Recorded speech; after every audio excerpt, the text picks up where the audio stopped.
How's it going, everybody? If you own a bar, a restaurant, or maybe a brewery, and you're looking into your liquor liability insurance, then this video is for you. Today I wanted to talk about a common question that I do get, and that is how much liquor liability insurance coverage does your business actually need? And then go into some of the reasoning behind that coverage amount.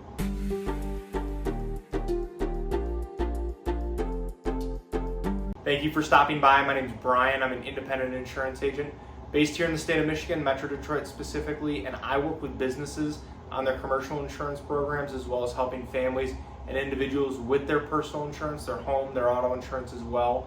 My goal with this channel is to pass on a little bit of educational information to you so that you can make more informed decisions around your insurance and then overall help answer any questions that you might have. So let's get into it, and before we get too far into the video, I do want to invite you to subscribe to the channel, and if you find this video helpful, useful, anything like that, please feel free to like, share, pass it along with anyone else as well. So if your business serves alcohol here in Michigan, whether you're a bar, restaurant, brewery, or maybe just an event host, liquor liability insurance is something that you do need to think about because it will be required for you to get your liquor license in place in the first place or just maintain it if you already have it. And liquor liability insurance helps protect your business if there ever is an incident where somebody was drinking at your establishment and then they go on to cause an accident, incident, anything related to that nature. And if that incident somehow comes back on your business, whether that's through a lawsuit, a claim, something like that, liquor liability insurance is what would help pay for the legal defense costs and then any potential judgments or settlements that come from that lawsuit. And with all this, it is important to know that in Michigan, we do have what are called Dram shop laws. And the way these are set up, your business can be held legally responsible if you do overserve one of your patrons, or maybe you serve somebody who is underage. And now, when it comes to other types of insurance coverages that your business might have in place, some businesses might think that just because they have general liability insurance, that they will be covered for alcohol-related incidents, but that is not the case. Liquor liability is almost always going to be excluded on a standard general liability policy, unless it is maybe specifically added in as an endorsement, but most commonly you will just need a completely separate policy. And now, as far as coverage limits go, the state minimum coverage requirement in order to carry and maintain a Class C liquor license is going to be $50,000 of coverage, but realistically, $50,000 is not going to get your business very far if somebody is seriously injured and your business gets sued. This is why we almost always recommend looking to start with at least $1 million in coverage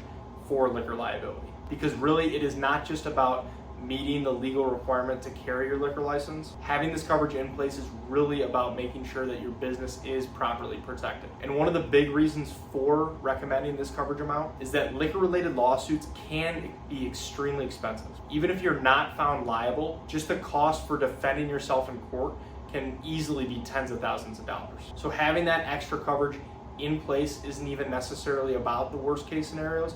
It really is just about having the legal protection that your business needs to make sure that you can defend yourself properly. And then depending on the size of your business, the hours you're open, and how alcohol fits into your operation as a whole, it might even be worth looking into higher limits. If you're consistently hosting large events, maybe you have multiple locations or venues, or maybe you just feel like you have an overall general higher risk exposure than the average bar or restaurant, then it can definitely make sense to look at more than $1 million in coverage. And then as far as the cost for this coverage goes, the premiums for liquor liability insurance can vary quite a bit depending on the different factors involved. The underwriting companies are going to take into account the type of business you run. A high volume bar is obviously going to be priced differently than maybe a smaller mom and pop restaurant where liquor and alcohol only make up a small percentage of sales. Your hours of operation can also come into play. If you're open later at night, that can impact your premiums. And then, as I mentioned before, your percentage of alcohol sales versus food sales will also play a role. And then, just like with any other type of insurance, if you've had claims in the past, this will impact your premiums as well. Overall, every insurance company will look at things a bit differently, so the pricing from one company to another can definitely vary. But making sure that you do get a policy in place that matches your actual exposures is what matters the most. And really, with all this, you really shouldn't just look at liquor liability insurance as a box to check, a requirement. It really is an essential part of your business if you do serve alcohol. and having the right amount of coverage in place can really make a huge difference if something ever does go wrong. So thank you for watching, and if you are looking for help with your liquor liability insurance or commercial insurance program as a whole, I would love the opportunity to work with you and see if our team can help. There are a lot of ways to get a hold of me, and they should all be in the description below. Please feel free to text, call, email, fill out a contact form, whatever's easiest. And if you have any other questions about insurance, please feel free to reach out directly or leave them in the comments below. I would love to help answer those as well. So thank you again.